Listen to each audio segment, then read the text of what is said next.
Welcome to another video, guys, for the Japanese factory. Today we're actually going to an auction, an all-you auction in Japan. They've opened up a preview, so you can come take a look at a lot of their pieces before the auction this weekend. We're excited to see some awesome pieces. Let's get into that. Before we do, we're about to hit 10K subscribers, so please hit the like button, subscribe, and share it with a friend who likes watches, and let's see what kind of crazy pieces we can see today. Firstly, this auction is happening on January 19th at 2 PM JST, so unless you rush, it might be a little late to bid. But you can register ready for their next auction and see all of their pieces at their website, all-uauction.com, link in the description below. And we want to thank them for letting us film and try on all of their watches. The staff were very friendly and it was a great atmosphere and a great place.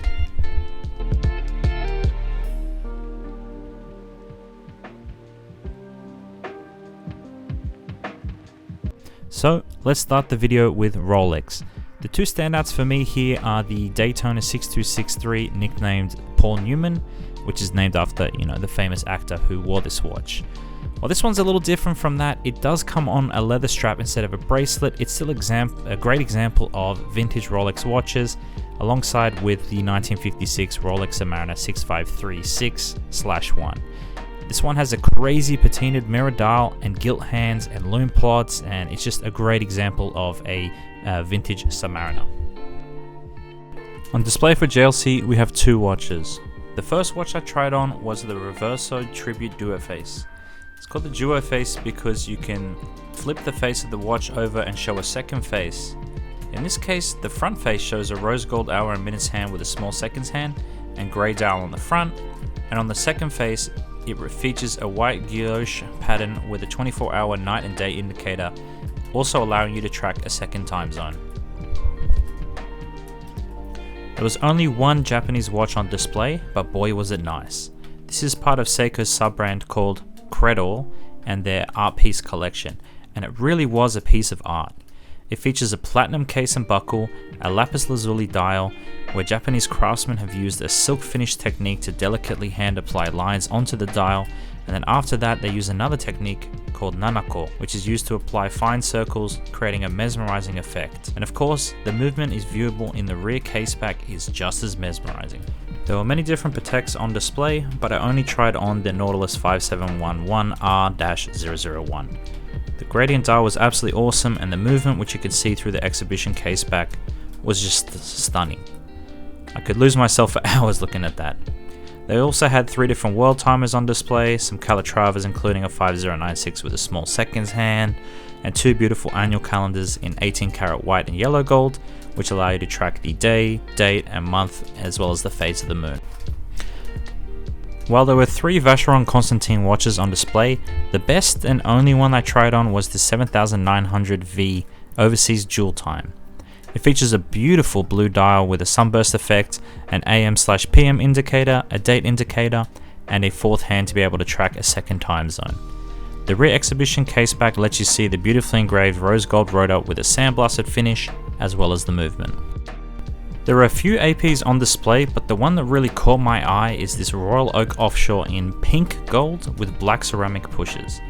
Picking up was truly shocking as the weight was immense and you could feel the heft of the solid gold case and bracelet immediately. The contrast between the gold and black creates a really striking effect that I absolutely loved. There's not much more to say, so just please enjoy the rest of the footage of this beautiful piece.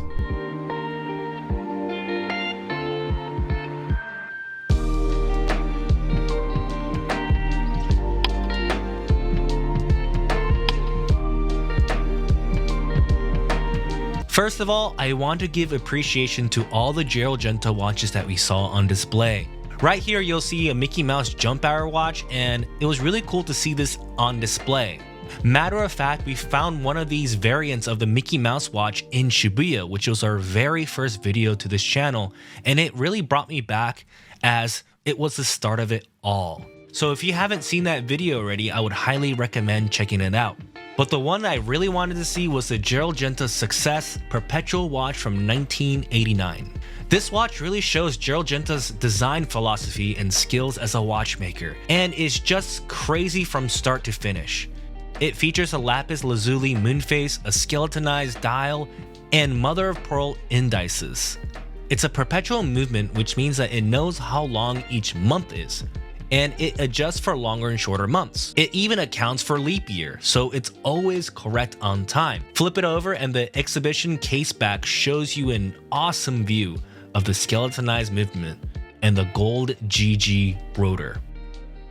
Germany was out in full force at this auction with 5 Langes on display, but the 3 that stole the show for me were the datograph up-down, the annual calendar, and the Zeitwerk. We ended up trying out the Zeitwerk, and wow, is this a watch for watch fans. The dial features a jumping hour and a minute hand that switches instantly every minute hour. It also features a small seconds hand display and a power reserve indicator on the dial, letting you know how much juice is left in the movement. But the real party starts when you flip it over and look at the movement from the rear exhibition caseback, and you get a master class on German hot horology. Looking at this while it was on my wrist made me feel like I could start speaking German. The first watch that caught my eyes instantly was the Czapek watch. This beautiful watch caught our attention immediately, so we knew we had to try it out. The whole inside of this case gives off a 3D effect, since the parts of the dial are on different levels. It features a tourbillon movement, a GMT, a day and night, and power reserve indicator. Despite all this, the dial looks really balanced, which makes me love it. And turning it over gives a really good look at the movement and the techniques they had to use to give that 3D effect on the dial.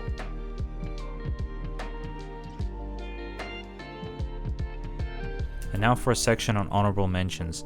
There were honestly so many watches there, we had to pick just some of our favorites in order to make this video, but I'll show you some of the other ones in a montage.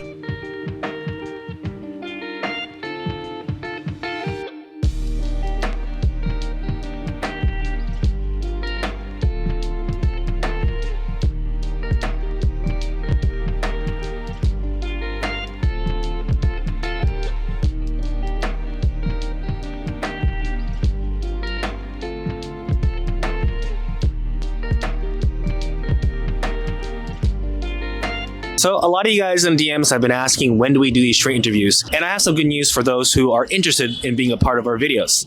We'll be hosting our very first in-person event for anyone that likes watches and also drinking whiskey. We'll have more information on that in the description down below, and we'd love to see you guys.